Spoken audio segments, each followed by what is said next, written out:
भक्ति मार्ग में कहते हैं कि भगवान को समझना, भगवान को जानना एक सरल भक्त के लिए बहुत ही सरल है,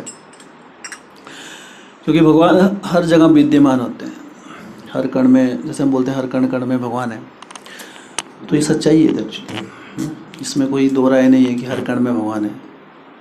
तो इसलिए अगर हम भक्ति के नियमों का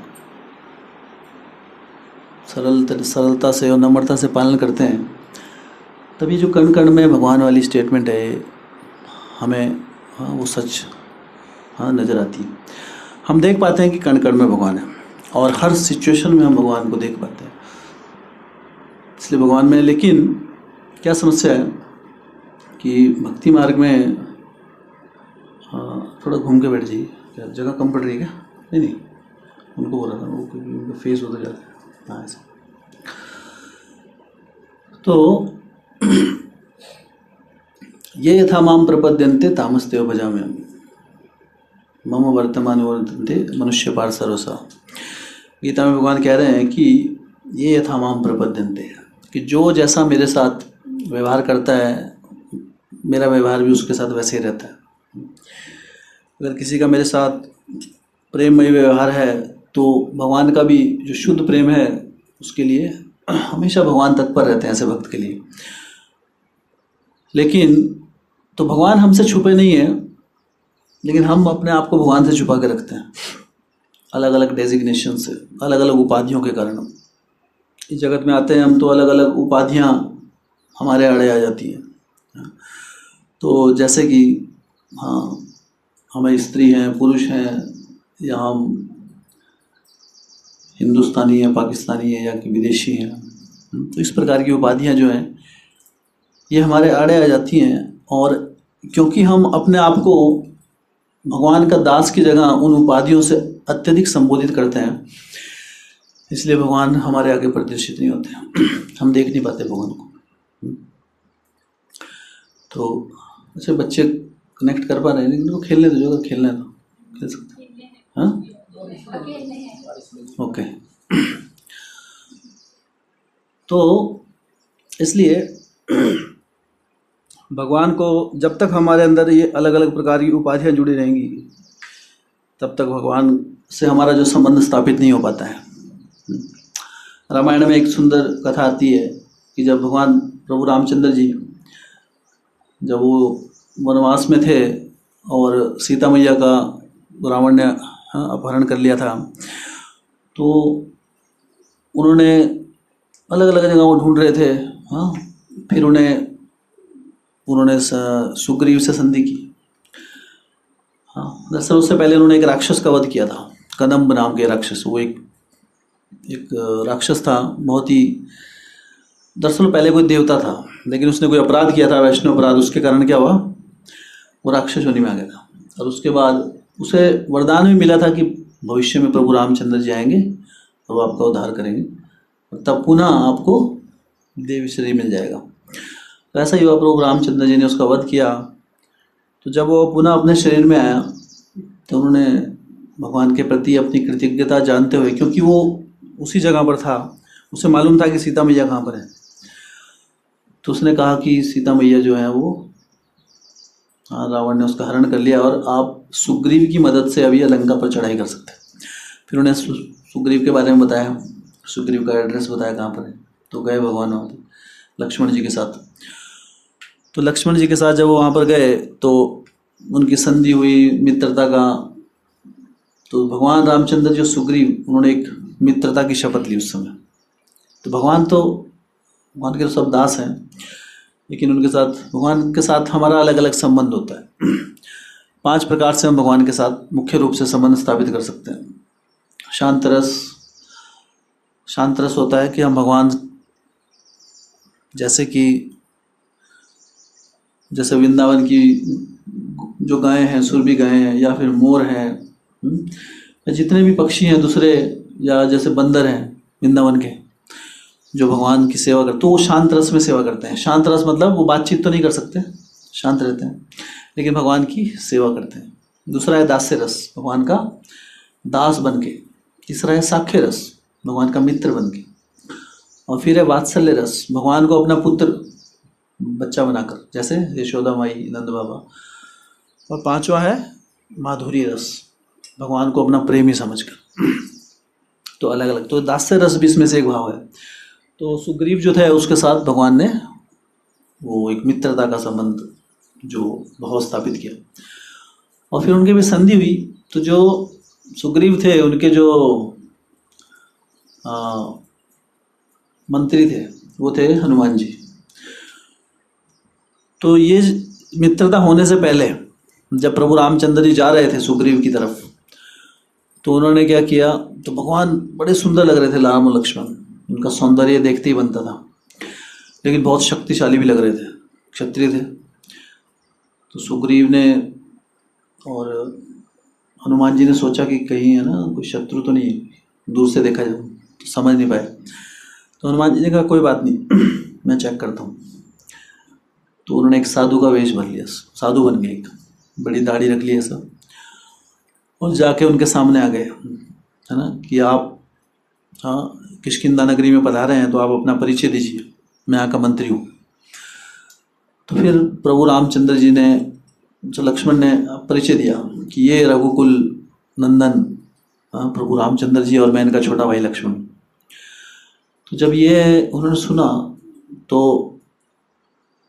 जो हनुमान जी थे बड़े दंग रह गए कि मैंने पूरा जीवन, पूरी जिंदगी प्रभु रामचंद्र जी की सेवा की, सेवा मतलब उनकी उपासना की, पूजा की, उनका नाम जपा, तो ऐसा कैसे हो सकता है कि मैं प्रभु रामचंद्र जी को पहचान ही नहीं सका जब वो सामने आए मेरे। दरअसल भगवान की जब शुद्ध भक्ति, कुछ बोलो हरीश, भगवान का जब कोई शुद्ध भक्त बन जाता है तो उसके बाद उसे भगवान का पूरा सानिध्य प्राप्त होता है। हाँ, तो ऐसा नहीं हो सकता कि वो भगवान को ना पहचान सके। तो हनुमान जी तो शुद्ध भक्त थे।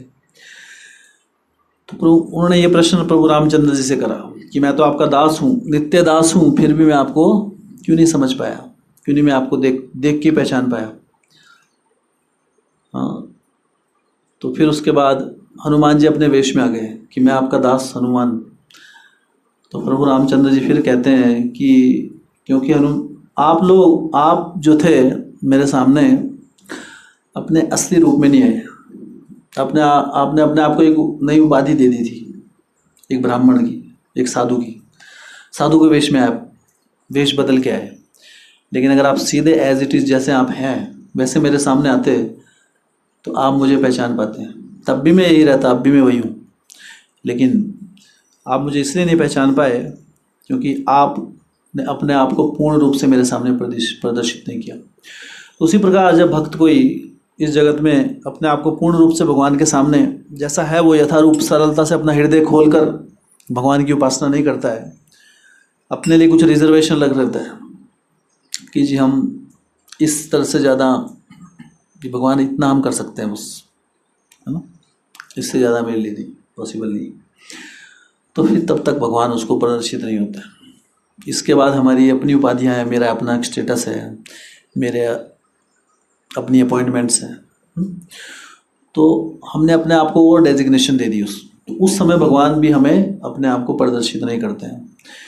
इसलिए सबसे जो मुख्य जो नियम है भगवान को पाने का, भगवान को प्राप्त करने का, भगवान का की कृपा प्राप्त करने का, वो है कि हमें भगवान को एज इट इज़ जैसे हम हैं सारी उपाधियों को साइड कर सर्व उपाधि विनिर्मुक्तम, हमें भगवान को अपने आप को प्रदर्शित करना है।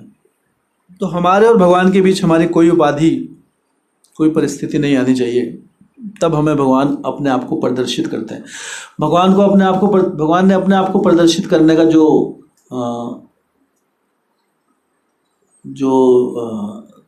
अपने आप को प्रदर्शित भगवान तभी करते हैं जब वो खुद चाहते हैं।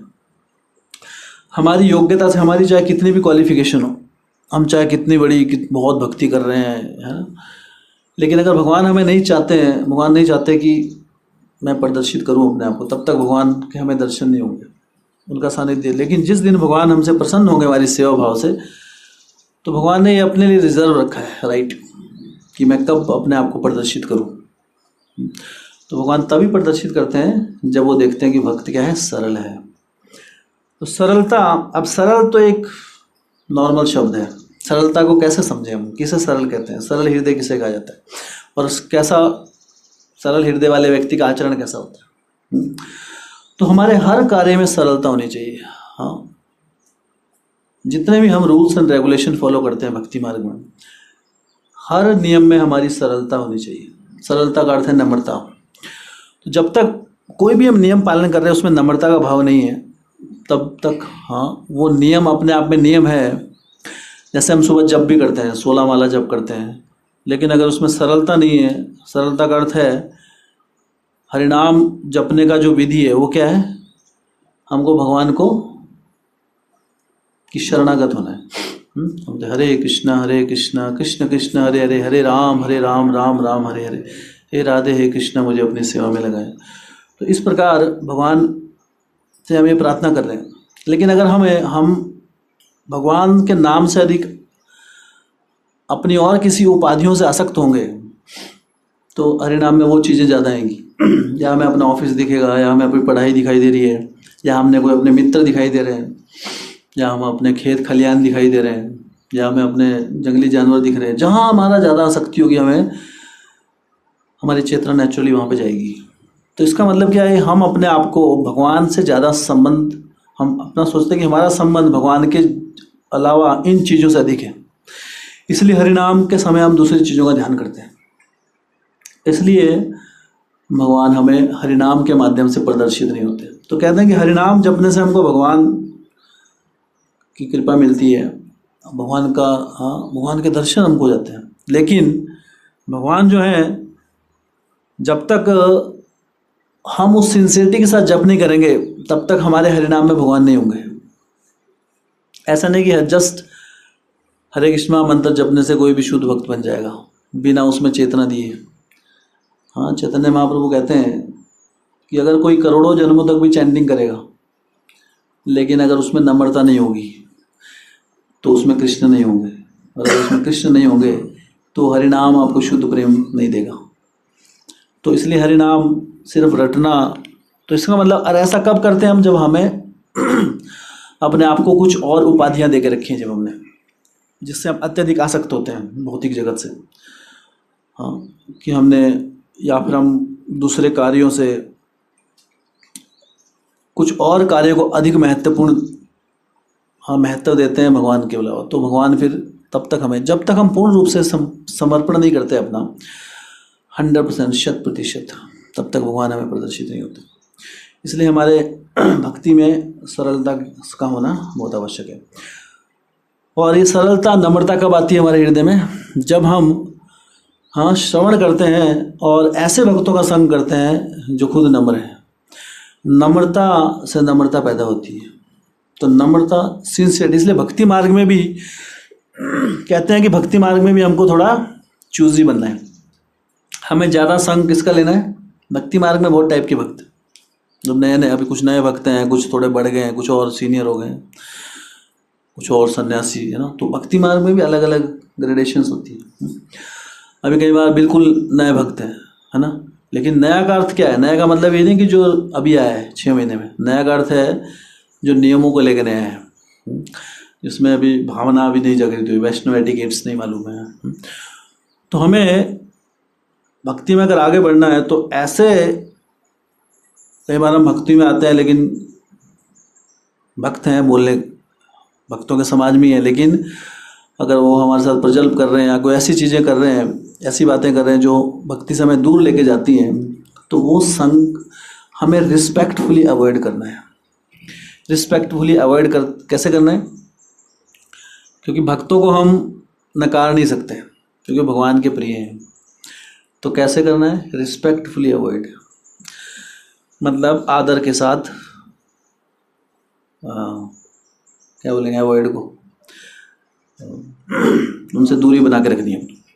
आदर के साथ दूरी, अब अपराध भी नहीं करना है लेकिन बहुत अधिक संग भी नहीं लेना है। आपको पता है कि इस भक्त से आप मिलेंगे तो प्रजल्प भी होगा, इधर उधर की बातें करेंगे, है वो भक्त। तो भक्त का अर्थ ये नहीं कि कोई भी कंठी माला तो धोती कुर्ता तिलक आगे अगर है तो आप उससे दिल लगा के उसका संग लीजिए।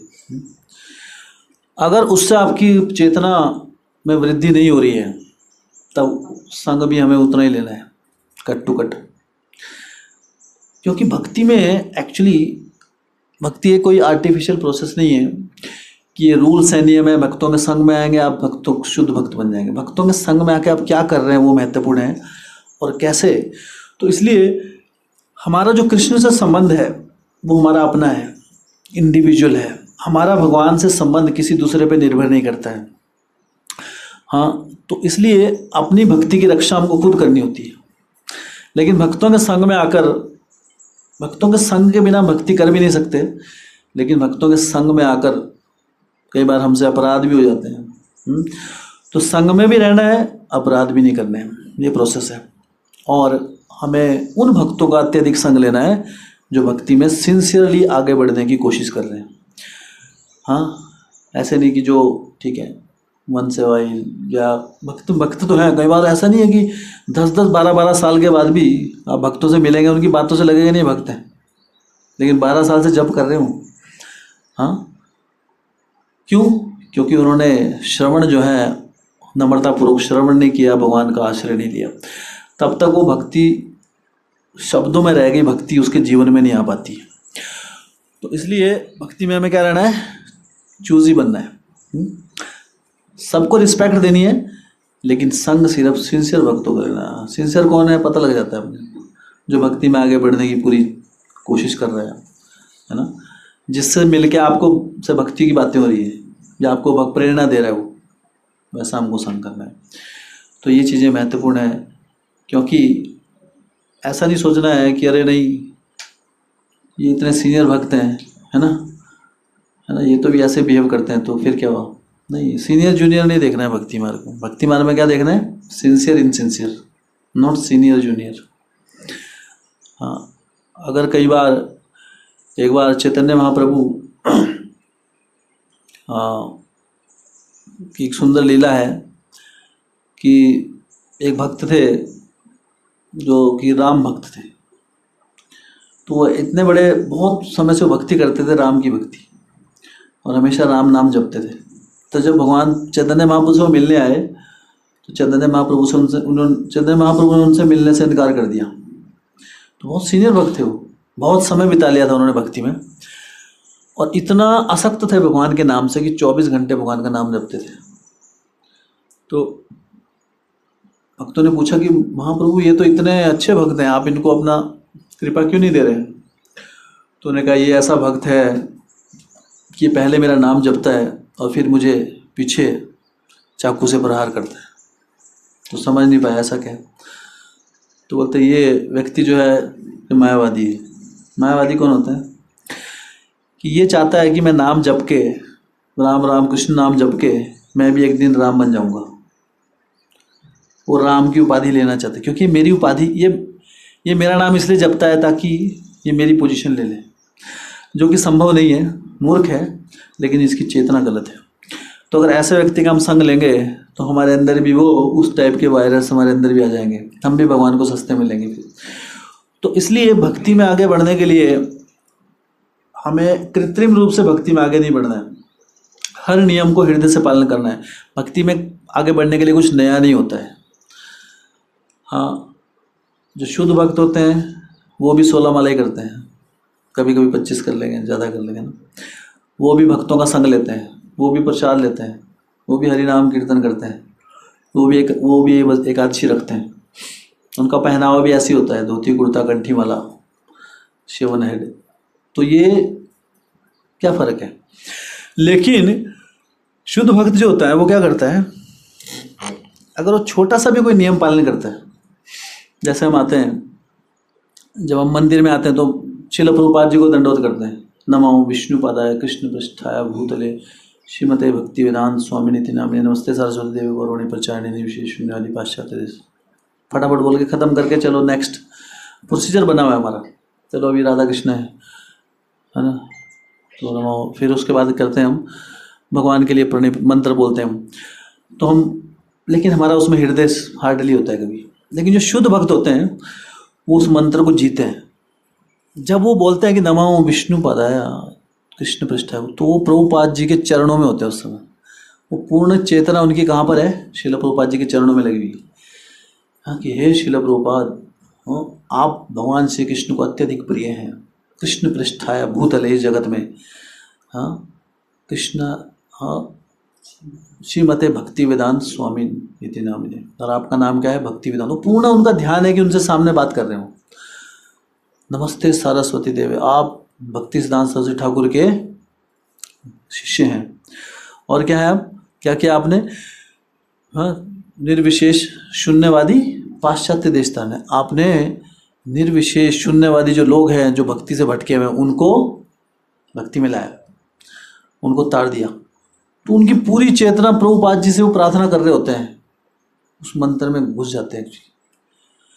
तो भक्ति में दिन मायने नहीं रखते हैं, भक्ति में तीव्रता मायने रखती है कि कितने हम तीव्र हैं। हाँ, और तीव्रता कैसे आती है?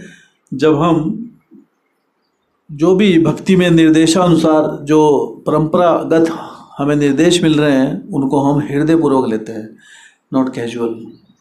तो भक्ति के लिए भक्त बनना एक जन्म में बहुत सरल है। श्रील प्रभुपाद जी कहते हैं, अगर आप ये फॉलो करेंगे, सब कुछ 4 नियमों का पालन करेंगे, हरिनाम जपेंगे और वैष्णव की सेवा करेंगे, तो इस जन्म में आप कृष्ण धाम जा सकते हैं 100%, एक ही जन्म में। जैसे मैं आज अभी चर्चा कर रहा था कि स्वर्ग लोकों के वासी हैं, उनके लिए भी ये दुर्लभ है इतने कम समय में 60-70 साल में भगवान का शुद्ध प्रेम प्राप्त करना। क्योंकि क्या है, स्वर्ग लोकों में ऐसी सुविधा नहीं है, स्वर्ग लोकों में ऐसी कथा नहीं हो सकती पीसफुली, क्योंकि वहाँ सुख सुविधाएं इतनी ज़्यादा हैं, इतने आनंद है वहाँ पे। हाँ, ना वहाँ गर्मी है ना सर्दी है, पंखा भी नहीं है वहाँ पे, इतनी ठंडी ठंडी मधुर सुगंधित हवा चलती रहती है। नॉर्मल हवा नहीं, सुगंधित हवा, है ना। अभी मान लो अभी यहाँ पे परफ्यूम छिड़क दिया ज़्यादा, एकदम खुशबू चल जाए चमेली के, नेचुरली ध्यान भटक जाए कहाँ से आ रही है, तो आप चारों तरफ देखेंगे उस समय, है ना। और फिर वहाँ पे कोई भी व्यक्ति ऐसा नहीं है कि, हाँ सारे वहाँ पे ऐसे हैं उनके शरीर की कांति चमकते हैं, सब ऐसे हैं वहाँ पे सब, है ना। अगर कोई अभी ऐसा कोई व्यक्ति आ जाए यहाँ पे जो बहुत ग्लो कर रहा है, एकदम ध्यान भटक जाएगा उसका, है ना। लेकिन वहाँ हर कोई ऐसा है। हाँ, खाने पीने के सुंदर, इतना सौंदर्य है वहाँ पे, सब कुछ सुख सुविधा है वहाँ पे, कोई बीमारी नहीं किसी को, है ना। यहाँ तो सब स्ट्रगल कर रहे हैं, किसी के जोड़ों में दर्द, किसी के सिर में दर्द, पेट में दर्द चल रहा है। तो इतनी सुख सुविधा में भक्ति करना मुश्किल हो जाता है, थोड़ा सा कष्ट भी चाहिए। तो यहाँ पर भौतिक जगत में जो पृथ्वी लोक है उसमें क्या है, फैसिलिटी है, यहाँ दुख भी है सुख भी है, तो परफेक्ट जगह है। और जो नीचे के लोग हैं, नरक लोक, वहाँ पे इतने दुख हैं, है ना, कि आपको माइंड ही नहीं जाएगा वहाँ पे भक्ति की तरफ। एक नरक ऐसा है जो तांबे का बना हुआ है, भागवतों में पढ़ेंगे हम आगे। उसकी जमीन कैसी है, तांबे की, तांबा होता है जो, और वो तांबा ऐसा नहीं तपता हुआ तांबा, नीचे आग लगा रखी उसकी, नरक है वो, सजा के लिए बनाया गया वो। और उस पर जो जीवात्मा है उसको नंगे पैर भेज दिया जाता है, कहाँ जाए। वहाँ कोई ऐसा भी नहीं है कि कहीं कुर्सी रखी हो, कुछ नहीं है वहाँ, घर भी नहीं है, पूरा फ्लैट जैसे रेगिस्तान, कुछ जगह नहीं, कोई बैठने की जगह नहीं, कोई पेड़ नहीं, पूरा फ्लैट, तांबे का बना हुआ, गरम, नंगे पैर। तो जीवात्मा, शास्त्र बता रहे हैं कि जीवात्मा भागती है, भागते भागते कि क्या करेगा, एक जगह तो खड़ा रह नहीं सकता। अब किसी को गर्म लग रहा हो, क्या करेगा, पूछ लेगा। तो भागता भागता भागता भागता बेहोश हो जाता है, इतना सहन नहीं कर पाता है, लेकिन वहाँ पे मरता नहीं होगी, सजा है, शरीर तो मर जाता है। कई बार लोगों को इतना कष्ट होता है तो आदमी आत्महत्या कर लेता है, सोचता है कि आत्महत्या करने से कष्ट से दूर हो जाऊंगा। नरक में जब जाता है आदमी, वो आत्महत्या भी नहीं कर सकता, उसको ऐसा शरीर दिया जाता है, वो मरता ही नहीं। तो वो क्या होता है, तो दुख तो उतना ही होता है जितना भी होगा, जैसा अभी गर्म लगेगा ना, वहाँ भी उतना ही गर्म लगता है, लेकिन मरेगा नहीं, छाले पड़ जाएंगे, जल जाएगा पैर, तो बेहोश हो जाता है आत्मा। फिर हम दूध उठाते हैं उसको, पानी छिड़कते हैं, चल उठ, डंडे मारते कोड़े, फिर उठता है, जाग आती है उसको, फिर भागता है वो। हजारों साल तक ऐसा होता है, एक दो दिन नहीं। शास्त्रों में अगर हम पढ़ेंगे हम एक्चुअली कांप जाएंगे देख के, कि कितना कष्ट होता है। लेकिन हमारी चेतना इतनी डंप होती है, हम सोचते हैं देख लेंगे, तब की तब देखेंगे। तब क्या देखना है? तब कुछ नहीं देख सकते आप। अगर कोई बच्चा बोले, स्टूडेंट, अरे माता पिता बोले अरे पढ़ लो बेटा, पेपर है आपके, अरे एग्जाम वाले दिन देख लेंगे, जब पेपर सामने आएगा देख लेंगे। तब क्या देखना है? तब तो क्वेश्चन पेपर देख सकते हैं, सिर्फ आंसर शीट में तो कुछ नहीं लिख सकते, है ना। देखना है तो पहले देख सकते हैं। तो इसलिए तैयारी पहले होती है। जब एग्ज़ाम आ गया, एग्ज़ाम जब आ गया तब कुछ नहीं कर सकते। तो ये जो प्रिपरेशन है, जो हमें समय मिला है भक्ति मार्ग में, इसका एक एक क्षण जो है बहुत कीमती है। तो जो भी भक्ति के नियम हैं, शुद्ध भक्त क्या करता है? उसमें खो जाता है। हाँ, एक बार एक सन्यासी भक्त, उनसे एक प्रश्न पूछा गया कि महाराज, अगर आप पूरी भक्ति को एक शब्द में बोलना चाहें तो क्या क्या है वो? मतलब पूरी भक्ति का निचोड़ अगर एक शब्द में बोल दें आप, एक शब्द में डिफाइन कर दें अगर उसको, तो उन्होंने कहा एब्जॉर्प्शन। भक्ति मतलब एब्जॉर्प्शन। एब्जॉर्प्शन मतलब खो जाओ उसमें। जो भी आप नियम कर रहे हैं, बस उसमें जो भी आप बोल रहे हैं, भक्ति के नियम कर रहे हैं, जो भी पालन कर रहे हैं, आप प्रसाद खा रहे हैं तो प्रसाद में खो जाओ। एक एक टुकड़ा खाते हुए सोचो कि कृष्ण ने इसको छुआ है, कृष्ण ने अपनी आंखों से इसका आस्वादन किया है, ये भगवान का प्रसाद है। श्रील प्रभुपाद जी को आपने खाते हुए देखा कभी? एक यूट्यूब में एक वीडियो है, प्रभुपाद जी को देखना कैसे प्रसाद ले रहे थे, किससे बात नहीं करते फालतू। प्रभुपाद जी प्रसाद लेने के लिए 45 मिनट लेते थे। खाता है कोई 45 मिनट में? हार्डली 5-10 मिनट, इससे ज़्यादा कोई भी लेता है ना। आजकल कोई कितनी देर में खा लेगा? और प्रभुपाद जी को ऐसे नहीं बेले आदमी, कोई काम नहीं है भाई, चलो खा रहे हैं 45 मिनट तक, ऐसा तो नहीं ना। प्रभुपाद जी ने 108 मंदिर की स्थापना। अभी हम लोग तो कर रहे हैं एक जगह थोड़ा बहुत, ठीक है, भक्तों का संघ है, देख। प्रभुपाद जी पूरे विश्व भर में प्रचार चल रहा था, अमेरिका में, है ना, इधर अपने अफ्रीकन कंट्रीज में, भारत में, हर जगह इतने मंदिर, इतने भक्त, सबको देख रहे हैं, कोऑर्डिनेट कर रहे हैं, पूरे विश्व का चक्कर काट रहे हैं 12-12। और प्रसाद लेने में 45 मिनट देते थे। 45 मिनट, समझ सकते हैं आप? खो जाते थे वो कि ये कृष्ण प्रसाद है।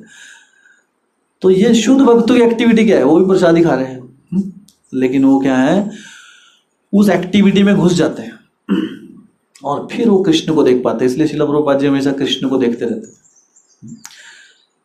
बहुत सारे भक्त बताते हैं कि प्रभुपाद जी का क्या वो था। प्रभुपाद जी कई लीला है। एक बार प्रभुपाद जी से अपने भक्तों के साथ बैठे हुए थे और प्रभुपाद जी वहाँ पर चर्चा कर रहे थे सब भक्तों से। तो प्रभुपाद जी बीच में एकदम खो गए, सबसे बात करने छोड़ दिया उन्होंने, और आंखें खुली थी और उसको सोचने लगे ऐसे। तो भक्त लोग पूछ रहे हैं प्रभुपाद जी कुछ जवाब नहीं दे रहे। तो फिर प्रभुपाद जी बाह्य चेतना में आए थोड़ी देर में। तो प्रभुपाद जी आप क्या सोच रहे थे? बोलते मैं सोच रहा था आज कृष्ण ने अपने टिफिन में क्या लाया है प्रसाद, तो वो देख रहा था मैं। तो दरअसल आचार्य लोग बताते हैं, हमारे सन्यासी लोग की, जो श्रील प्रभुपाद जी हैं वो एक ग्वाल बाल है वृंदावन में। तो जब भगवान जब जाते हैं वृंदावन में प्रसाद देने के लिए सारे अपने भक्तों के साथ, तो सारे के सारे टिफिन एक साथ खुलते हैं वहाँ पे, सब एक दूसरे का भोजन मिल बांट के खाते हैं वहाँ पे। कृष्ण दूसरों का लेते हैं, कृष्ण तो एक दूसरे का जज करते हैं किसने क्या लाया आज। तो ऐसा बहुत बार हुआ है। श्रील प्रभुपाद जी ऐसी सी, दरअसल जो भगवान के शुद्ध भक्त होते हैं उनकी जो एक्टिविटीज़ होती हैं वो देखने में भले ऐसे लगेंगी बाहर नॉर्मल। आप प्रभुपाद जी को देखेंगे, है ना, कि बुजुर्ग से आदमी है, नॉर्मल आदमी क्या देखेगा उनको, है ना। लेकिन श्रील प्रभुपाद जी का शरीर था वो दिव्य शरीर था। इसलिए कहते हैं वैष्णव क्रिया मुद्रा विज्ञान बुझाए। वैष्णव क्या कर रहे हैं ये कई बार समझ में नहीं आता है। प्रभुपाद जी कहते थे कि कभी कि ये जो टीवी देखते हैं ये, है ना, ये चीज़ें नहीं देखनी चाहिए, इससे समय व्यर्थ होता है हमारा। क्या देखते हैं मूवी? तो एक बार प्रभुपाद जी हवाई जहाज़ में जा रहे थे, अब उनके साथ में एक शिष्य बैठा हुआ था और सामने एक टीवी चला हुआ था। एरोप्लेन में टीवी होता है जैसे, बड़ा सा टीवी था वहाँ पर, और उसमें एक नाटक चला हुआ था चार्ली चैपलिन का। चार्ली चैपलिन आता था पहले, एक कार्टून ना, देखा है आप लोग? इसकी छोटी छोटी मूछें दी रहती, बड़ा कार्टून सा होता है। और प्रभुपाद जी देख के हंस रहे हैं उसको, बड़ा आनंद ले रहे हैं। तो भक्त समझ नहीं पाएगा। प्रभुपाद जी बोलते हैं टीवी में ये चीज़ें नहीं देखनी, प्रजल पैसे। हाँ, तो भक्त रहा नहीं गया। भक्त ने पूछा, प्रभुपाद जी आप इतना आनंद के मतलब क्या ले रहे हैं इसमें, क्या है इसमें ऐसा? तो प्रभुपाद जी ने कहा कि ये जो व्यक्ति है इसमें, चार्ली चैपलिन, इसकी एक्टिंग कितनी स्वाभाविक है, नेचुरल तरीके से वो कर रहा है। तो भक्ति में आगे बढ़ने के लिए नेचुरल होना बहुत जरूरी है। हाँ, एक नेचुरल व्यक्ति ही कृष्ण भक्ति में आगे बढ़ सकता है। तो प्रभुपाद जी, अब हमको लगा कि ये भी टीवी देख रहे हैं नॉर्मल है, लेकिन उनका ध्यान कहाँ है? अभी भी कृष्ण के ऊपर है। भक्त हर चीज को कृष्ण से जोड़ सकता है, ये भक्त का लक्षण होता है। जैसे एक दिन हम चर्चा कर रहे थे, एक बार एक प्रभुपाद जी एक ब्रह्मचारी के साथ जा रहे थे, तो उनके ब्रह्मचारी भक्त साथ साथ चलते रहते थे मॉर्निंग वॉक में। तो जा रहे थे तो एक खूबसूरत सी कोई लेडीज वहां से गई, तो वो ब्रह्मचारी था, वो देखने लग गए। तो फिर सारे प्रभुपाद जी साथ में, तो अच्छा कुछ नहीं हुआ, चलो, देखा नहीं किसी ने। तो प्रभुपाद जी को देखा, प्रभुपाद जी उसी को देख रहे थे। तो अभी क्या बोले, कुछ नहीं बोल पाया, चुप हो गया ना। अब क्या, अब ऐसी स्थिति आ गई, क्या बोले अब ये? तो प्रभुपाद ने बोला, इजंट शी ब्यूटीफुल, खूबसूरत है ना? तो और कंफ्यूज हो गया अभी, क्या जवाब दूं? हाँ बोला तो प्रॉब्लम, ना बोला तो प्रॉब्लम। प्रभुपाद ने बोला, तो बोला, see if the creation is so beautiful, then how beautiful the creator will be. कि अगर जो बनाई गई वो चीज वो इतनी खूबसूरत है, जिसने बनाया वो कितना खूबसूरत हो। हाँ, तो इसलिए हमें इस क्रिएशन में से आकर्षित नहीं होना है, हमें क्रिएटर का ध्यान करना है। क्योंकि सारा का सारा जो इस जगत में कोई भी हम अच्छी चीज देखते हैं, कोई क्वालिटी देखते हैं, कोई गुण देखते हैं किसी के अंदर, कोई बहुत बुद्धिमान व्यक्ति है, तो हमें क्या देखना है? ये बुद्धिमत्ता कहाँ से आई है? कृष्ण से आई है ना। कोई धनवान है तो देखिए भगवान सबसे अधिक धनवान है, षड पूर्ण, तो ये भगवान का ही गुण है।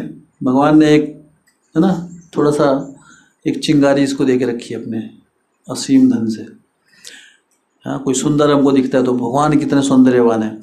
तो अल्टीमेटली भक्त को भगवान का इस प्रकार से अपने आप को ट्रेन करना है, मृत्यु से पहले अपने आप को इतना ट्रेन कर देना है कि वो हर जगह कृष्ण को देख सके। इसे कहते हैं शुद्ध भक्ति। शुद्ध भक्ति और कुछ नहीं है, सेम नियम, हाँ, लेकिन हमारा नजरिया बदल जाएगा उससे। तो भगवान के जो बड़े भक्त हैं वो भी सेम नियमों का पालन करते हैं, वो भी मंगल आरती में आते हैं, वो भी जप करते हैं, लेकिन वो उसमें खो जाते हैं। हाँ, वो पूर्ण रूप से हृदय डाल देते हैं उसमें। तो अब ये हृदय ये किस प्रकार हो, हमारे अंदर वो चेतना कैसे आए? तो जब हम ऐसे भक्तों का संग लेते हैं, हाँ, और भगवान जो शास्त्रोचित हमारे जो नियम है, हमारी भक्ति श्रवण से शुरू होती है। हम जो श्रवण करते हैं, असली श्रवण उसे कहते हैं जब उसको अपनाने की भावना है, उसे कहते हैं श्रवण। श्रवण का अर्थ सुनना नहीं होता है, श्रवण मतलब उसको जीवन में अपनाने की भावना, उसे कहते हैं असली श्रवण।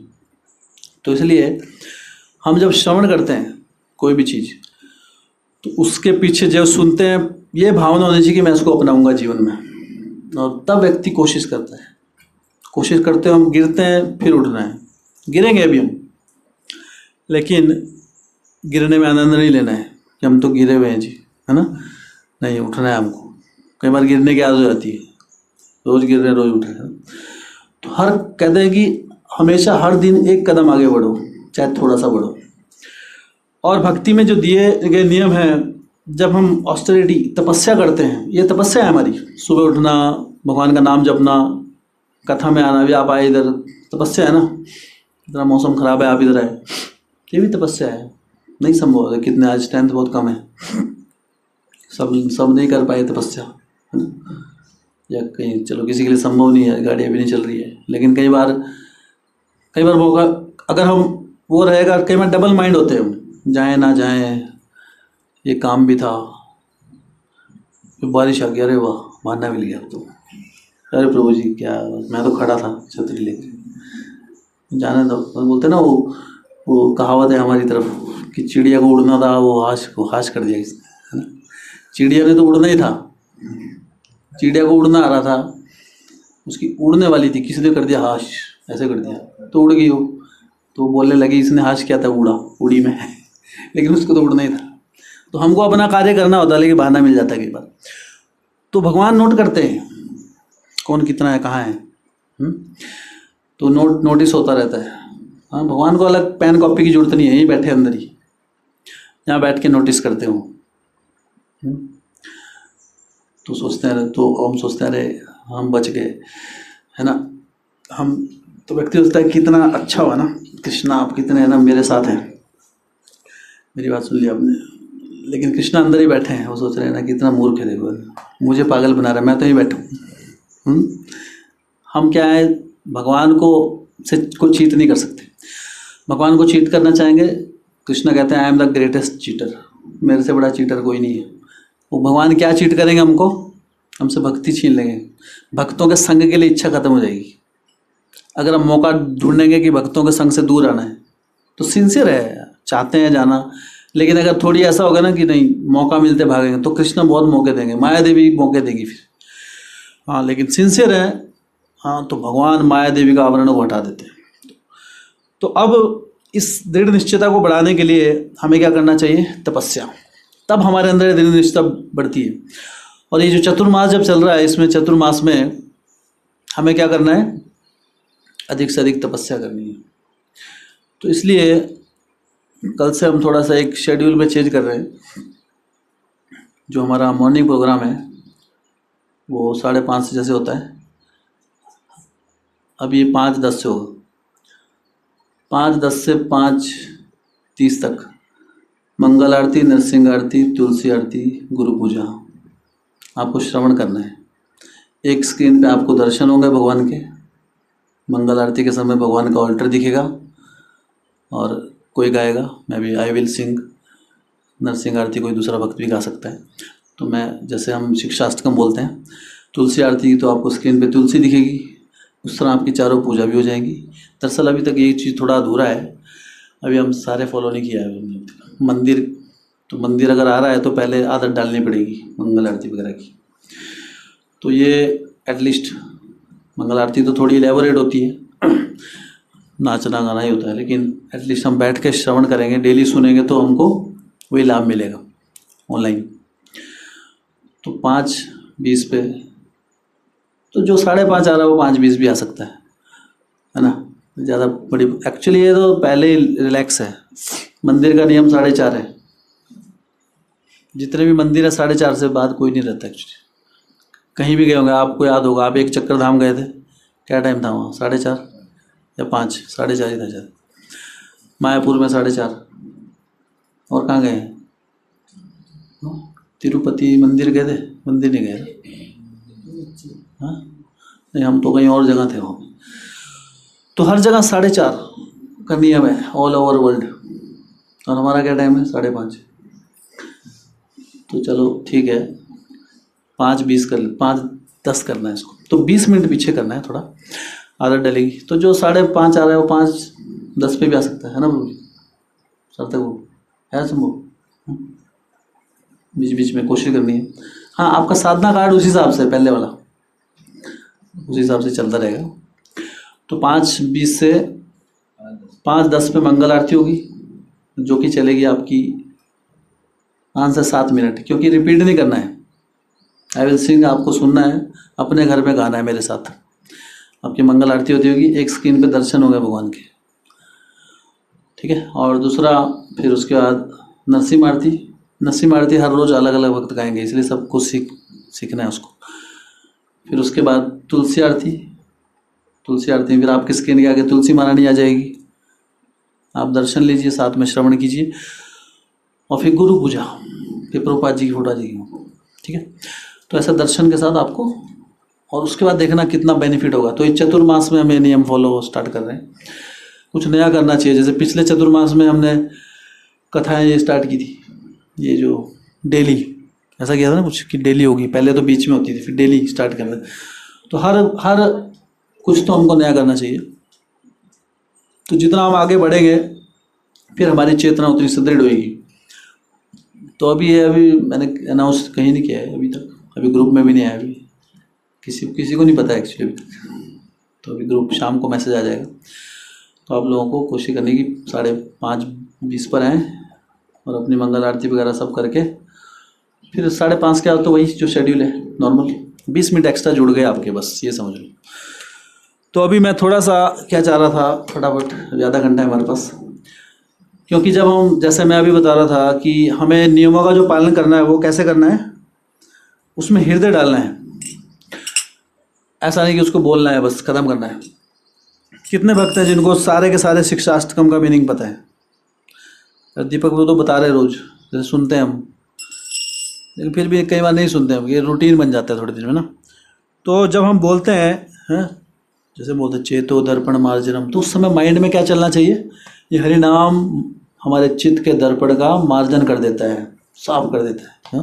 भव महादावाग्नि निर्वापणम, कैसा है ये? भौतिक जगत में जितनी भी समस्या है, दावाग्नि, अग्नि के समान जल रहे हैं हम, उसको खत्म कर देता है। श्रेया कैरवा चंद्रिका, चंद्र के रूप जो चंद्र होता है वो शीतलता प्रदान करता है, और उसमें एक कमल खिलता है, सफ़ेद श्वेत कमल खिलता है उस समय। तो हमारे जीवन में भी चंद्र, हरिनाम चंद्र के समान शीतलता प्रदान करता है। विद्या वधु जीवनम, विद्या रूपी वधु, वधु मतलब दुल्हन हमारे जीवन में आती है, विद्या हमारे जीवन में आती है, अविद्या चली जाती है। आनंदम बुद्धि वर्धनम, आनंद की वर्धन हो जाता है, आनंद, इतना आनंद बढ़ जाता है हमारा, है ना, कि आनंद विभोर हो जाता है भक्त। फिर उसको किसी आनंद की आवश्यकता नहीं होती दुनियादारी में। श्रेया कैरवा चंद्रिका वितरणम आनंदम पति पदम पूर्ण अमृत स्वादम, हर कदम जहां भी जाएगा भक्त पूर्ण आनंद में रहेगा, कभी फ्रस्ट्रेट नहीं होगा। और ऐसा कब होता है? परम विजयते श्री कृष्ण संकीर्तन में जब हम भाग लेते हैं, तो ऐसी चेतना जब हम ये जप करते हैं, सुनते हैं, बैकग्राउंड में ये चलते रहना चाहिए। ऐसा नहीं है ना, खत्म करना है। नाम नाम अकारी बहुधा निज सर्वशक्ति, पीछे सोच, मन में चलना चाहिए उसका मीनिंग, तो इसलिए मीनिंग पता होना चाहिए। तो हम फटाफट, शिक्षाष्टकम का तो मीनिंग पता ही आपको है ना, जो हमारे, तो शिक्षाष्टकम का ही हम मीनिंग करते हैं। बाकी अभी ऐसा नहीं डेली मंगल आरती का मीनिंग बताएंगे तो बहुत बड़ा हो जाएगा मॉर्निंग प्रोग्राम। तो मंगल आरती जो है हम फास्ट उसका मीनिंग हम थोड़ा सा समझेंगे। सबसे पहले जो मंगल आरती होती है, संसार दावा लीला होगा, इसका क्या मीनिंग होता है? हाँ, ये है, ये किसकी प्रार्थना होती है, किसके लिए होती है प्रार्थना? गुरु के लिए। सबसे पहले हम गुरुजनों से स्टार्ट, क्योंकि हमारे जीवन में जो ज्ञान का प्रसार होता है वो कैसे होता है? गुरु से होता है। चक्षुर, हम बोलते हैं ना, ओम ज्ञानतिमिरान्धस्य ज्ञानांजना शलाकया, अंधकार को दूर कर ज्ञान का दीपक जलाते हैं। तो इसलिए सबसे पहले हम गुरु वंदना स्टार्ट करते हैं। तो सोचिए, भगवान को प्राप्त करने के लिए हमारा दिन शुरुआत कहाँ से होती है? गुरु वंदना से। तो हम ध्यान, तो अभी उस समय हमको क्या सोचना है मन में? हम उस समय प्रभुपाद जी का ध्यान रखना है। हमको प्रभुपाद जी के ऊपर एक कंसंट्रेशन, और फिर उनको लेके हमको सोचना है क्या? कि संसार दाव, तो क्या है? संसार दावा नलली ढलोका त्राणाया कारुण्या घना घना त्वं प्राप्तस्य कल्याण गुणानवस्य वंदे गुरो श्री चरणारविंदम। तो ये पहला श्लोक अष्टकम है, 8 श्लोक है इसमें। कि संसार दावे, संसार कैसा है? दाव अग्नि के समान है, जलती हुई आग के समान, जैसे जंगल में लगी हुई आग के समान है। जंगल में लगी हुई आग को कौन बुझा सकता है? फायर ब्रिगेड बुझा सकती है? नहीं बुझा सकती। कितनी फायर ब्रिगेड लगा दो आप या बाल्टी डाल के, नहीं बुझा पाएंगे आप, है ना। जंगल की आग को सिर्फ मेघ, घनश्याम भगवान श्री कृष्ण जब बरसते हैं घन के रूप में, सिर्फ बारिश से बुझा सकती है। और वो बारिश लेके कौन आ रहा है? गुरुदेव। हाँ, तो ये हमको मन में सोचना है उस समय। देखिए, ये प्रोसेस जो है भक्ति की बहुत पावरफुल प्रोसेस है। अगर आप इस आरतियों को ऐसे नहीं कि हमको फिनिश करना है ना, ठीक है मैं तो अभी आगे 5:30 मेरे नंबर पूरे अभी, तो उस नंबर के लिए नहीं करना है, ठीक है। ये नियम नंबर इसलिए बनाया ताकि हम रेगुलर बने, और कोई मकसद नहीं है इसका, है ना। नंबर का यहाँ पे ऐसा नहीं है कि कोई पीएचडी मिलेगी बाद में, है ना। पीएचडी मिलेगी लेकिन कौन से वाली, इस दुनिया की पीएचडी नहीं, भगवान श्री कृष्ण का शुद्ध प्रेम, वो है असली पीएचडी। तो संसारा दावा नल लीडा लोका त्राणाया कारुण्य घनागमन, और आप कैसे हैं, ये करुणा जो गुरुदेव हैं वो कैसे आए हैं, बादल के रूप में। प्राप्तस्य कल्याण गुणार्णवस्य वंदे गुरु चरणारविंदम। तो हमको ये सोचना है इस पूरे श्लोक का जो कंप्लीट मीनिंग है कि ये अग्नि के समान है, दाव अग्नि जंगल में लगी आग के समान है भौतिक जीवन, और गुरु जो है वो कैसे हैं, ऊपर से जो वर्षा हो रही है, तो वो हमारे जीवन में उस जंगल में जलती हुई आग में वर्षा के रूप में है। तो सोचो आप जंगल की आग में फंसे हुए हैं और बारिश आ जाए तो कितना थैंकफुल होएंगे ना, अरे भगवान बचा लिया हमने। तो वैसे गुरुदेव बचा लेते हैं, तो ऐसा स्मरण करना है, साथ में प्रभुपाद जी का स्मरण रहना चाहिए। ये हो गया पहला श्लोक। उसके बाद नेक्स्ट क्या है, महाप्रभु कीर्तन नित्य गीता वादित्रमाद्यान मनसो रसेना रोमांच कंपा शुतरंग भाजो वंदे गुरो श्री चरणारविंदम। महाप्रभु कीर्तन नित्य गीता वादित्र, और गुरुदेव क्या है, चैतन्य महाप्रभु ने क्या दिया, जो संकीर्तन दिया हमको। अभी नेक्स्ट वीक से हम डांसिंग कीर्तन भी स्टार्ट कर रहे हैं। आज बारिश थी एक्चुअली, भक्त भी कम है इसलिए मैं तो सोच के आया था आज। अभी डांसिंग कीर्तन स्टार्ट होगा नेक्स्ट। आपने तो आप जो यात्रा में गए तो पता ही आपको, डांसिंग कीर्तन जैसे माताएं अलग, प्रभु अलग, अलग अलग तरीके से गोल जो भी है, बहुत इंपॉर्टेंट है। चैतन्य महाप्रभु ने हमें ये प्रोसेस भक्ति की प्रोसेस है एक्चुअली, सेंटिमेंटल प्रोसेस नहीं। बहुत लोग, क्योंकि जो महाप्रभु ने हमें अपना हर अंग जो हमारी लिम्स की मूवमेंट्स हैं वो भगवान को अर्पित करते हैं, उनके प्रसन्न के लिए नृत्य करते हैं। तो जो नृत्य करने के भी अलग अलग एक स्पेशल फीचर्स हैं, ऐसे नहीं ब्रेक डांस नहीं करना है ना, पता है आपको कैसे करते हैं, तो अलग अलग होते हैं। एक बार थोड़ा डेमो देंगे हम पहले करने से पहले, जो यात्रा में गए उनको तो पता है। यहाँ भी इतना इम्प्लीमेंट नहीं हुआ ना हमारा, सर्कल में घूमते हैं, आगे पीछे जाते हैं, बहुत सुंदर सुंदर फॉर्मेशंस होती हैं। तो महाप्रभु कीर्तन नृत्य जो है उसमें क्या करें, महाप्रभु कीर्तन नृत्य गीता वादित्र माद्यन मनसो रसेना, उसमें गुरुदेव क्या है, मन पूरा मन लगा के उसका रस का आनंद लेते हैं। हाँ, उसके बाद रोमांच कंपा सुतरंग भाजो, और गुरु के क्या रहे रोमांच, कि हे गुरुदेव आप इतना आनंद लेते हैं भक्ति मार्ग में, आपके शरीर के बाल खड़े हो जाते हैं। जब किसी को रोमांचित होता क्या होता है, तो रोंगटे खड़े हो जाते हैं ना। भक्ति मार्ग में जब कोई शुद्ध भक्ति मार्ग में पहुंच जाता है, उसमें कई लक्षण पैदा होते हैं। आंखों से निरंतर अश्रु की धारा बस बहनी, रोंगटे खड़े हो जाना, गला रुद्ध हो जाना, मुंह से जुबान नहीं निकलती, ये सारे लक्षण हैं शुद्ध प्रेम के। तो गुरु वो जब कीर्तन करते हैं गुरु, तो शुद्ध भक्त होते हैं, तो उनके ये रोमांच कंपा, उनके जो रोम खड़े हो जाते हैं। तो इस क्या सोचना है उस समय हमें, कि जब भगवान चैतन्य महाप्रभु के कीर्तन में गुरुदेव जो हैं, हाँ वो क्या है, पूर्ण रूप से वो इतने शुद्ध भक्त हैं कि वो उनके अंदर ये शुद्ध भक्ति के लक्षण प्रदर्शित हो जाते हैं।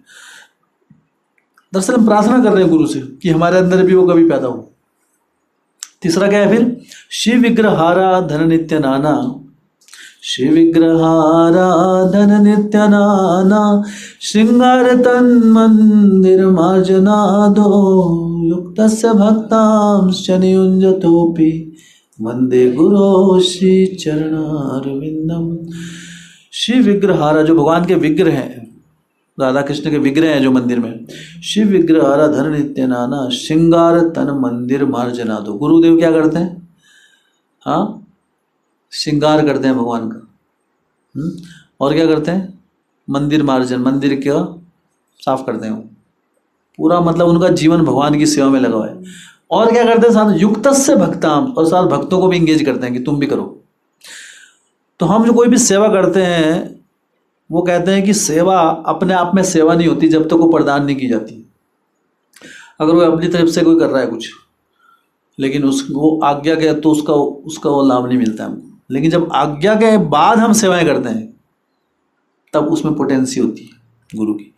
युक्तस्य भक्तांश चनि युंजितोपि वंदे गुरु, ऐसे गुरुओं को मैं, गुरुदेव के चरणों को मैं नमन करता हूँ, प्रणाम करता हूँ, जो क्या कर रहे हैं, भगवान की सेवा कर रहे हैं, मंदिर का मार्जन कर रहे हैं, भगवान की उनकी उनको ड्रेसिंग कर रहे हैं और साथ में भक्तों को भी जोड़ रहे हैं। युक्तस्य भक्तांश चनि युंजितोपि वंदे गुरु श्री चरणारविंदम।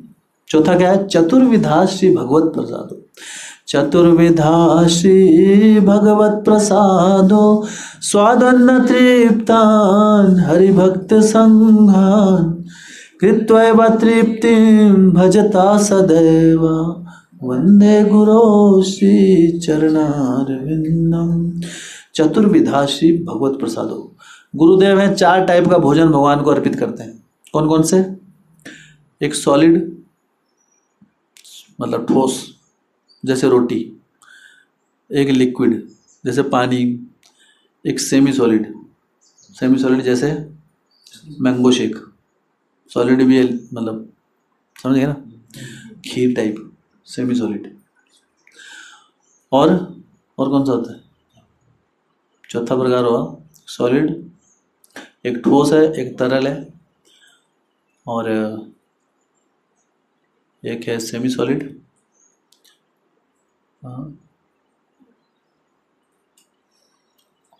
और हाँ बताओ माताएं, और कौन सा प्रसाद हो सकता है? और कोई रेडी? मीठा हनी शायद, या कोई सुगंध वाला ऐसा ना। तो इस प्रकार 4, दरअसल जो जितना भी भोजन है वो 4 कैटेगरी में बांट दिया गया है। ठोस है, तरल है, सेमी सॉलिड है और एक क्या है, सुगंध देने वाला कुछ, जो सुगंधित हो बहुत ज़्यादा मे बी, क्योंकि हम सुगंध के लिए भी कुछ कुछ डालते हैं ना, जैसे आप या कुछ कलर के लिए डालते हैं, जैसे सैफरॉन डालते हैं, क्या करते हैं हम सुगंध के लिए, क्या करते हैं हम एसेंस डालते हैं किसी चीज़ का जिससे खुशबू आए, घी डालते हैं उसमें खुशबू वाला। तो एनीवेज 4 कैटेगरी हैं। तो गुरुदेव जो है वो इस प्रकार से भगवान को अर्पित करते हैं। चतुर्विधा श्री भगवत प्रसादो स्वादन्न तृप्तान। और इस प्रकार भगवान जब खाते हैं तो गुरुदेव तृप्त हो जाते हैं, उनको संतुष्टि होती है। हाँ, कृत्वैव चतुर्विधा श्री भगवत प्रसादम स्वादन्न तृप्तान हरि भक्त। और तृप्त होते हैं कैसे? फिर भगवान के भक्तों के साथ वो उस प्रसाद को ग्रहण करते हैं। भगवान जो खा लिया भक्तों के साथ, भक्तों को प्रसाद ग्रहण करते हुए गुरुदेव प्रसन्न होते हैं।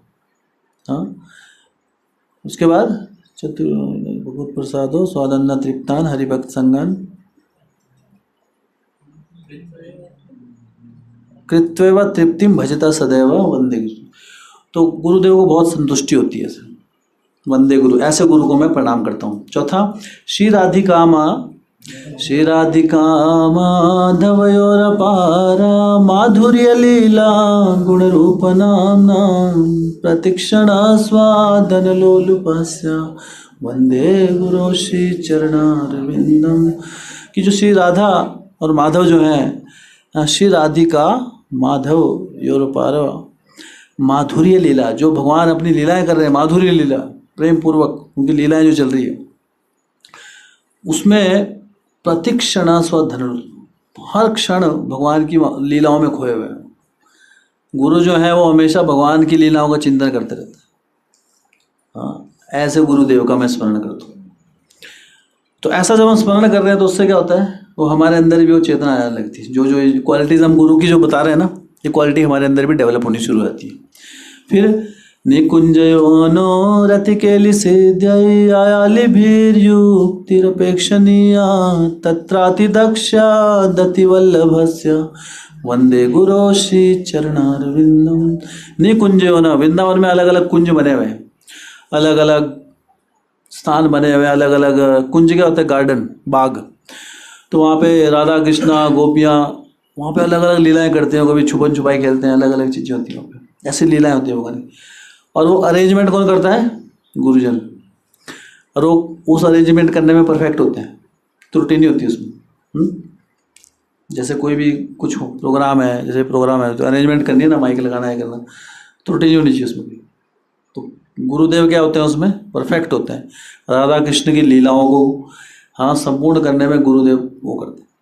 फिर साक्षात धरित्वेन समस्त शास्त्रे सताद्भाव्यते साध्वी किंतु प्रभोर्या प्रिय एव तस्य वंदे गुरो श्री चरणारविंदम।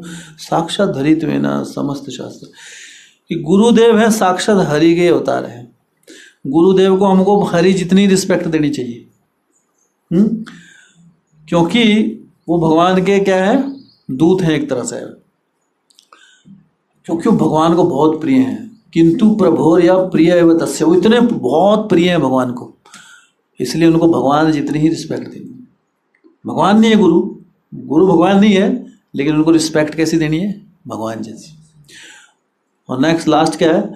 यस्य प्रसादात् भगवत प्रसादो यस्य प्रसादात् न गति कुतोपि ध्यायन्स्तुवंस्तस्य यशस्त्री संध्यां वंदे गुरो श्री चरणारविंदम। कि हमें गुरु का क्या करना है? 3 टाइम ध्यान करना है। यस्य प्रसादो भगवत प्रसादो, जो आपकी कृपा है वो कृष्ण की कृपा है। कृष्ण की कृपा डायरेक्ट नहीं मिलेगी। यस्य प्रसादो भगवत प्रसादो, अगर हम आपकी सेवा करेंगे तो वो कृष्ण की सेवा होगी। यस्य अप्रसादा न गति कुतोपि, जो आपकी कृपा नहीं है, मतलब डायरेक्ट कनेक्शन बनाएंगे कृष्ण से, ना गति, उससे गति नहीं होने वाली। तो आपकी कृपा ही किसकी कृपा है? कृष्ण की कृपा है। इसलिए मैं क्या कर रहा हूँ? ध्यान सुनो। इसलिए मैं आपको चरणों का 3 पहर में ध्यान करता हूँ, सुबह दोपहर शाम। हाँ, वंदे गुरु श्री चरण। तो ये होगी मंगल आरती। तो ये मीनिंग, इसका ध्यान रखना है हमको पीछे, और फिर वो चेतना से। नेक्स्ट है नरसिंह आरती। हाँ, नमस्ते नरसिंहाय प्रहलाद दायिने। हे नरसिंह देव, मैं आपको प्रणाम करता हूँ। नमस्ते नरसिंहाय। प्रहलाद, आह्लाद, जो प्रहलाद को आनंद देते हैं, प्रहलाद को आनंद देने के लिए अवतरित हुए हैं, उनकी रक्षा करने के लिए। हिरण्यकशिपुर्वक्षः शिलाटंका नखालय। और हिरण्यकशिप जो है, उसकी जो चेस्ट है, छाती, वो कैसी है? शिला के समान, पत्थर के समान। हिरण्यकशिपु वक्ष, छाती, शिलाटंका नखालय। अपने नाखून से क्या कर दिया? समझ में आएगा ना? पत्थर की तरह चट्टान जैसी छाती को अपने नाखून से सर्जरी कर दी उन्होंने। शिलाटंका नखालय हितो नरसिम्हा पर तो नरसिम्हा। फिर चेतना ऐसी रखनी है कि इतो, यहाँ भी नरसिंह है, उधर भी नरसिंह देव है, हर जगह। यतो यामीन ततो नरसिम्हा, जहाँ देखो वहाँ नरसिंह देव। बहि नरसिम्हा हृदय नरसिम्हा, बाहर नरसिंह देव है, हृदय में नरसिंह देव। नरसिंह मदिम शरणम प्रपदे, नरसिंह भगवान की मैं शरण लेता हूँ। तब कर कमल वरे नखाम अद्भुत श्रृंगाम दलिता हिरण्यकशिपु तनुभृंगाम केशव देता नरहरि रूपा जय जगदीश हरे जय जगदीश हरे जय जगदीश हरे। कि तब कर कमल वरे, आपके जो कर हैं, हाथ हैं, कर किसको बोलते हैं? हाथ को। तब कर कमल वरे, कैसे हैं? कमल के समान। और नाखून कैसे हैं आपके? तब कर कमल वरे नाखाम अद्भुत श्रृंगार। जो नाखून है बड़े डिजाइन वाले हैं, जो किसी ब्यूटी पार्लर में नहीं बन सकते, इतने सुंदर है। अद्भुत श्रृंगार, इतना सुंदर श्रृंगार है। जो नरसिंह देव भगवान है, उनके नाखून के अगर कोई दर्शन ले ले, दर्शन लेता रहेगा, नजर नहीं हटेगी, इतने सुंदर नाखून है। जैसे नॉर्मली अगर हम कोई किसी को मार रहा है, जैसे कोई शेर है, तो पंजों को देख के क्या लगता है? खूंखार है। इसलिए कहते हैं नरसिंह देव भगवान, ही इज फेरोशियसली ब्यूटीफुल, खतरनाक सुंदर है। अब ऐसा हर आदमी नहीं हो सकता, ऐसा ये भगवान ही कर सकते हैं। खतरनाक सुंदर, फेरोशियसली ब्यूटीफुल, देखने में ऐसा, लेकिन भक्त के लिए वो इतने सुंदर है एक्चुअली। अद्भुत श्रृंगाम, आगे दलिता हिरण्यकशिपु तनुभृंगाम। और हिरण्यकशिपु को एक मच्छर की तरह मसल देते हो। हिरण्यकशिपु इतना बड़ा राक्षस था, लेकिन भगवान के लिए क्या हो? बिल्कुल एक कीट की तरह उसको मसल देते हैं। उसके बाद केशव धीरता, आपके केशव ही है, भगवान के अवतार हैं। क्या है आप? केशव धीरता नर हरि रूप में। कौन से अवतार है? नर हरि के रूप में। आधा नर, नर हरि मतलब ये एक आधे शेर और आधा नर के रूप में आप क्या है? हरि।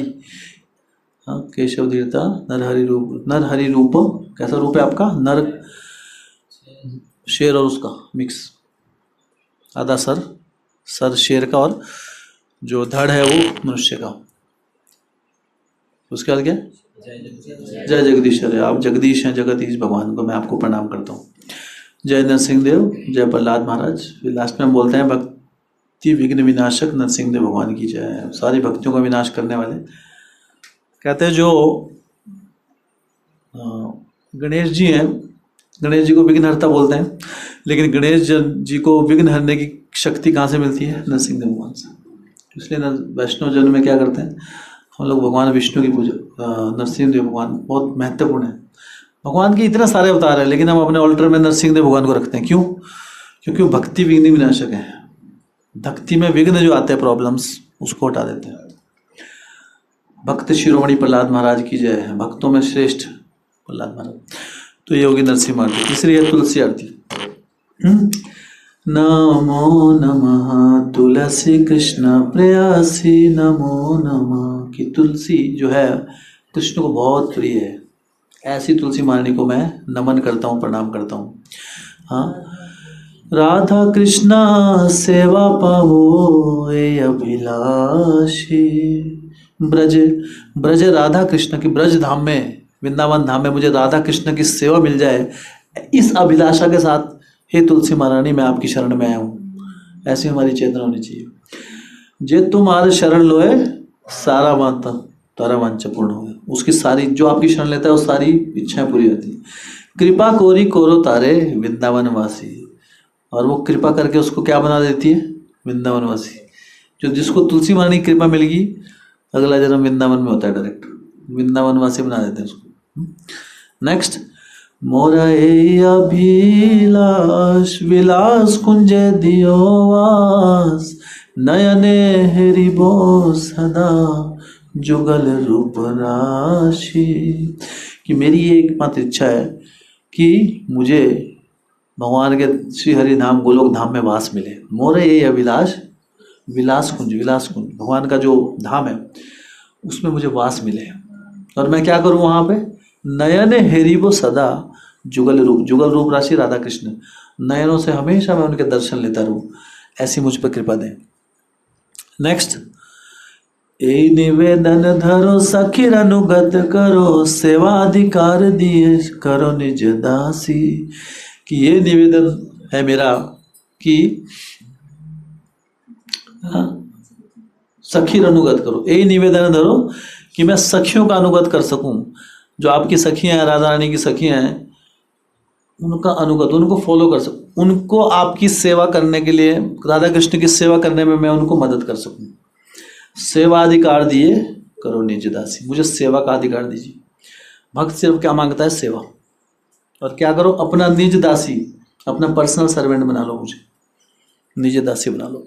फिर दीन कृष्ण दास कोय जन मोरा हुए, श्री राधा गोविंदा प्रेम सदा जन भासी। तो कृष्णदास को है कृष्णदास, जिन्होंने ये लिखा है भजन, हमारे वैष्णवाचार्य। तो क्या है लास्ट? क्या? हाँ, दीन कृष्ण। तो बोले कि दीन, वो प्रार्थना कर रहे हैं ऐसी, तो भक्तों को ऐसी प्रार्थना करनी चाहिए। ऐसा नहीं कि कृष्णदास प्रार्थना कर रहे हैं, वो हमारे भी आप में कि एक भक्त को कैसी प्रार्थना करनी चाहिए, दीन समझना चाहिए। दीन कृष्णदास कोई यही जन्म हो रहा है तुमको ना, कि हम, मेरी एकमात्र इच्छा है क्या? श्री राधा गोविंद प्रेम सदा जन, कि मैं भगवान श्री राधा कृष्ण के प्रेम में हमेशा उस भावना में रहूं। तो बहुत डीप मीनिंग है इसका। उसके बाद हम एक्चुअली ये बोलने से पहले हम एक मंत्र बोलते हैं, वृंदाय तुलसी देव्याय प्रियाय केशव सचा विष्णु भक्ति पदे देवी सत्य। तो वृंदाय तुलसी देवी का नाम एक क्या है? वृंदा देवी। वृंदाय तुलसी देव्याय प्रियाय केशव सचा, जो केशव भगवान श्री कृष्ण को अत्यधिक प्रिय है, और विष्णु भक्ति प्रदे देवी। और क्या प्रदान करती है हमें वो? विष्णु भक्ति। ठीक है। विष्णु भक्त, विष्णु कौन है? कृष्ण। तो कई बार हम सोचते हैं विष्णु नहीं, कृष्ण भक्ति बोलते हैं। तो विष्णु भक्ति बोलना है हमको, ठीक है। क्यों? क्योंकि शास्त्रों में ऐसा है, शास्त्रों चेंज नहीं करना है हमको। कई बार भावना में बह जाते हैं, अरे नहीं विष्णु ठीक नहीं है, कृष्ण है ना। नहीं, कृष्ण कौन है? विष्णु कौन है? कृष्ण ही है। हम जब राम बोलते हैं, भक्त लोग क्या करते हैं, जब राम की बात करते हैं, हम राम भगवान के पास टाइम सुना रहे हैं, तो हम कृष्ण का स्मरण कर रहे हैं। जब विष्णु बोल रहे हैं तो हम कृष्ण का ही बोल रहे हैं, क्योंकि सारे के भगवान अवतारी हैं, सब उनसे आए हैं, तो सब वही हैं। तो एक भी है और भिन्न भी है, तो सब कुछ भगवान ही है। इसलिए कृष्ण विष्णु भक्ति प्रदे देवी सत्यवती, अरे बिल्कुल सच है, वो विष्णु भक्ति प्रदान करती है हमारे को। उसके बाद हम प्रदक्षिण करते हैं। तो ऑनलाइन हम प्रदक्षिणा तो नहीं करेंगे, लेकिन मंत्र बोलते हैं, मन में प्रदक्षिणा करनी है। हम जब ये मंत्र चलेगा तो हमको मन में तुलसी महारानी के चारों तरफ घूमना है, मन में। इसे बोलते हैं मानस पूजा। कि यानी कानी चापा बानी ब्रह्म हत्याधिकानी, कि जैसे जैसे या जैसे जैसे क्या कर रहे हैं हम, पानी दे रहे हैं हम, तो तुलसी महारानी को जैसे जैसे पानी देते हैं और प्रदक्षिण करते हैं। यानी कानी चपा पानी ब्रह्म हत्याधिकानी चा, ऐसा करने से क्या होता है, अगर कोई ब्राह्मण की हत्या भी कर दे वो भी माफ हो जाती है, ठीक है। कितना मतलब कृपा बताई गई है कि इतना बड़ा पापी भी अगर कोई है ना, तो सोचे कि पाप अगर कोई करता है, किसी का पाप कर्म जुड़े हुए हैं, जैसे हम पापियों के लिए भक्ति में जगह है, वो कितना बड़ा पापी है, डेली पाप कर रहा है, नो प्रॉब्लम, भक्ति में आ जाओ। यानी कानी चापा पानी, एक राउंड में खत्म, सोई सी है। लेकिन वो चेतना होनी चाहिए। यानी कानी चापा पानी ब्रह्म इत्यादि कहानी, जब तानी तानी प्राणशंति प्रदक्षिण प्रदक्षिण, जैसे जैसे प्रदक्षिणा चल रही है वैसे वैसे सारे पाप खत्म हो जाते हैं। 3 राउंड में सारे पाप खत्म। लेकिन उसको फायदा नहीं उठाना है, क्योंकि इसमें क्या है, जब हम कहने का मतलब है कि अगर कोई पहले इसने बहुत पाप भी किया, नो प्रॉब्लम, भक्ति में सबके लिए जगह है, खासकर पापियों के लिए। जो पापी है वो भक्ति में आगे आ जाता है, भक्ति में उसके पाप दूर होते हैं सारे, तुलसी महारानी की कृपा है। तो ये है प्रदक्षिणा। और लास्ट कौन सा करेंगे हम, गुरु पूजा। मंदिर में एक्चुअली जो सीक्वेंस होती है, ये 4 पहले होते हैं, फिर चैंटिंग होती है, लास्ट में गुरु पूजा होती है, लेकिन हम लोग पहले करेंगे। फिर हम नेक्स्ट लास्ट जो है वो इसको बोलते गुरु पूजा। शुरुआत जो स्टार्टिंग है मंगल आरती, गुरु वंदना, ये गुरु पूजा, दोनों में थोड़ा थोड़ा अंतर है। इसमें मंदिरों में शिला प्रभुपाद जी की पूजा होती है अलग से। सुबह जो होती है वो तो पूरे भगवान की विग्रह, पूरे ऑल्टर की होती है। जो गुरु पूजा होती है उसमें सिर्फ प्रभुपाद जी की पूजा होती है, इसलिए उसको गुरु पूजा अलग से बोलते हैं। श्री गुरु चरण पद्मा केवल भक्ति सदमा, वंदो मोई सावधान माते। कि श्री गुरु चरण पर, गुरु के जो चरण है वो कैसे हैं, कमल के समान है। केवल भक्ति सदमा, और क्या प्रदान करते हैं, केवल भक्ति है उसमें और कुछ नहीं है। बंदो मोई सावधान मत, इसलिए मैं बहुत सावधानी से उसको क्या करता हूँ, वंदना करता हूँ, प्रणाम करता हूँ। हाँ, जहर प्रसादे भाई हे भव तोरिया जाए कृष्ण, जहर प्रसादे भाई हे भव तोरिया जाए, कृष्ण प्राप्ति होए जहाँ होते। जहर प्रसाद है, अगर गुरु की कृपा मिल जाए तो क्या हो, ए भव तोरिया जाए, तो ये भव सागर से हम बाहर चले जा सकते हैं। कृष्ण प्राप्ति होए जहाँ होते, और कृष्ण की प्राप्ति हो जाती है हमें। तीसरा क्या है, मोरा ए अभिलाष, सॉरी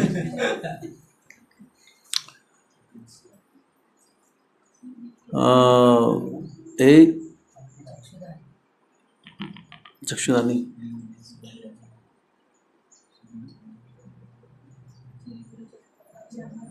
उससे पहले गुरुमुख पद्मा वाक्या चितते कोरिया क्या, अरे ना करी हो मने आशा। कि गुरुमुख पद्म वाक्या, जो गुरु का जो कमल के समान मुख है उससे जो वाक्य निकल रहे हैं, गुरुमुख पद्म वाक्या चितते कोरिया क्या, वो मेरे हृदय में बैठ जाए बुरी तरह, निकाल के भी नहीं। आरणा कोरियो मने आशा, भगवान से हम एक ही प्रार्थना करते हैं कि गुरु की वाणी एज इट इज मेरे हृदय में बैठ जाए। आरणा, इसके अलावा कोई आशा बचती नहीं है, क्योंकि सब कुछ गुरु की वाणी में होता है।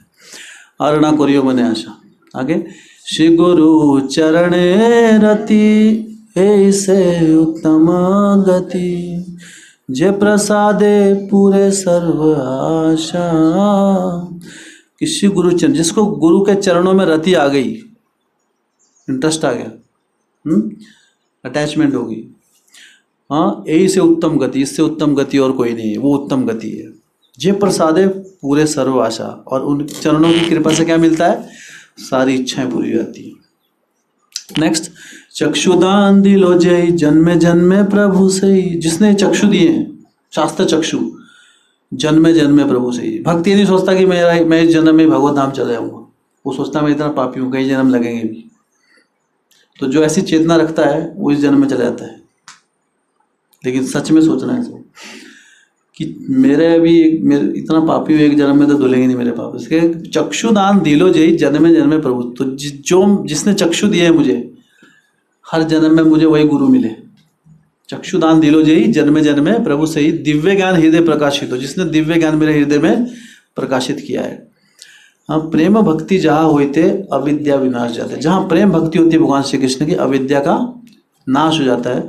वेदे गाय जहार चरितो, और वेद शास्त्र जो है वो गुरु के इस प्रकार चरित्र का गुणगान करते हैं। उसके बाद, श्री गुरु करुणा सिंधु अधम जनर बंधु। तो गुरु कौन है? अधम जनर बंधु। जो सबसे पापी हैं उनके क्या है? वो बंधु हैं, अधम जनों के मित्र हैं वो, जिनको कोई नहीं पूछता उनको गुरु पूछते हैं।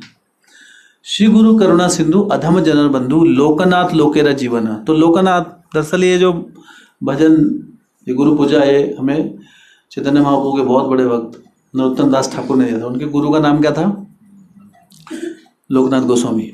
लोकनाथ लोकेरा जीवन। तो लोकनाथ जो है वो लोगों का जीवन है। तो हमको क्या सोचना है उसके नाम के लिए? प्रभुपाद जी के लिए बोल रहे वही चीज।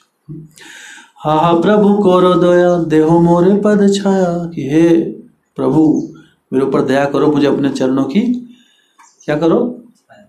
छाया दे दो, शरण दे दो। एवे यश घुसुक त्रिभुवन, कि इन चरणों का जो यश है वो त्रिभुवन में, तीनों भुवनों में गूंजेगा।